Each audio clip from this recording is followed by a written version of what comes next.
Nous ne sommes pas les seuls à avoir eu la chance de voir évoluer des joueurs incroyables. Le football est éternel et chaque époque a eu ses propres héros, ses propres légendes. Dans les années 1980, de nombreux footballeurs extraordinaires ont tapé dans le ballon. Et aujourd'hui, nous allons nommer les 10 noms qui ont marqué cette décennie. Que le spectacle commence! Abonne-toi à Megafoot, le meilleur du foot en vidéo. Dans les années 1980, si quelqu'un s'est rapproché de Pelé, c'est bien son compatriote Zico, souvent surnommé le Pelé blanc. Une comparaison flatteuse, mais justifiée, car Zico était en effet exceptionnel. Le Brésilien est resté comme un des meilleurs dribbleurs de l'histoire du football. Il était également un spécialiste des coups francs, quasi impossible à arrêter.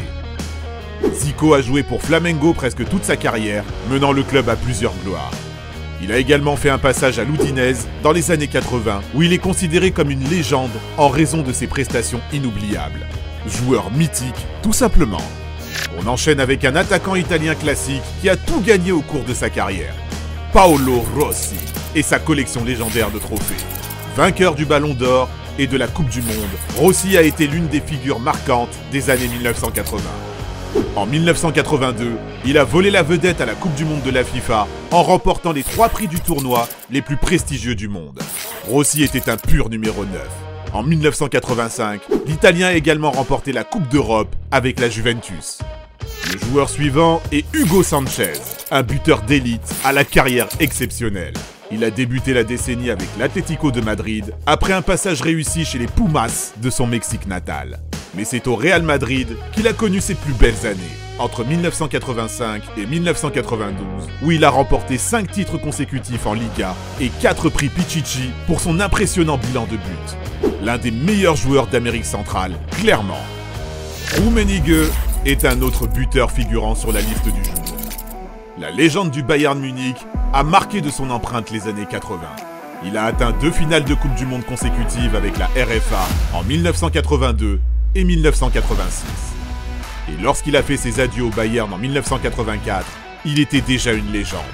Il a remporté 2 titres de Bundesliga et 2 Coupes d'Europe avec les géants allemands. Rummenigge était un buteur prolifique avec plus de 300 buts en club et sélection au compteur.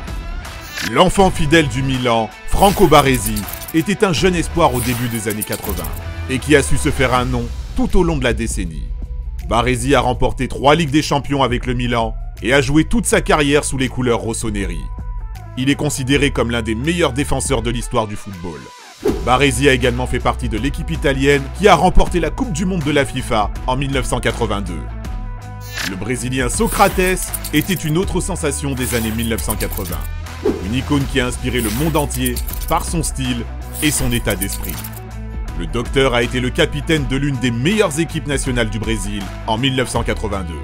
Buteur, milieu de terrain créatif, joueur visionnaire avec une grande compréhension tactique. Socrates ne manquait pas de qualité. Il a joué pour des clubs comme Corinthians, Fiorentina, Flamengo et Santos tout au long des années 80. Inoubliable. Un joueur qui avait la polyvalence dans le sang, Ruud Gullit. Il a brillé avec le Milan à la fin des années 80, en remportant 2 Coupes d'Europe avec les rossoneri et un Ballon d'Or en 1987. Le Néerlandais évoluait en tant que numéro 10 et ses capacités physiques et créatives étaient exceptionnelles. Avec sa sélection les Pays-Bas, il a remporté l'Euro 1988. Van Basten était le complice de son compatriote Ruud Gullit, tant à l'AC Milan qu'en équipe nationale néerlandaise. Un avant-centre d'exception qui, s'il n'avait pas été blessé, aurait marqué encore un peu plus l'histoire. Mais tout de même, au cours d'une carrière écourtée, il a remporté 3 Ballons d'Or et 3 Ligues des Champions. Rien que ça.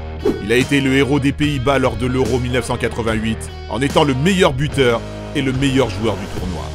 Il était un attaquant exceptionnel, au potentiel monstrueux, qu'il a exploité de manière exquise, en marquant plus de 300 buts dans sa carrière.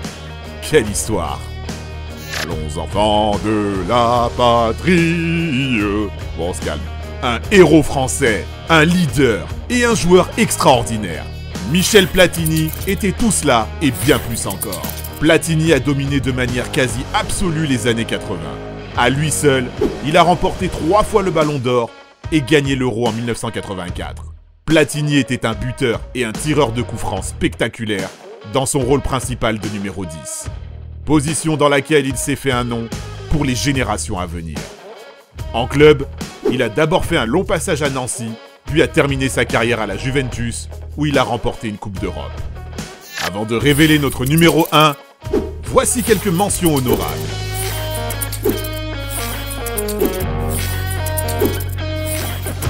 Qui était le plus grand showman des années 1980? Qui d'autre que Diego Maradona? Certainement la figure la plus légendaire de ce jeu. Bien qu'il soit parti bien trop tôt, ses exploits resteront à jamais dans les mémoires. Personne ne peut jouer comme le petit maestro, il était d'une classe à part. Après avoir remporté la Coupe du Monde en 1986 avec l'Argentine, l'exceptionnelle prestation de Maradona a fait de lui une légende vivante. Il est passé par Boca Juniors, Barcelone et Naples. La créativité de Maradona, sa capacité à dribbler et sa finition chirurgicale restent inégalées à ce jour. Le football est fier de toi, Diego. Ce sont des légendes des années 80. Qui pensez-vous que nous avons oublié? Nous adorons vous entendre. C'est maintenant à vous de parler. Quel top voulez-vous voir dans les prochaines vidéos? N'oubliez pas de partager notre vidéo avec tous vos amis. Nous ne pouvons pas exister sans vous, alors un grand merci à vous tous. Merci d'avoir regardé et à très bientôt pour notre prochaine vidéo. Ciao ciao.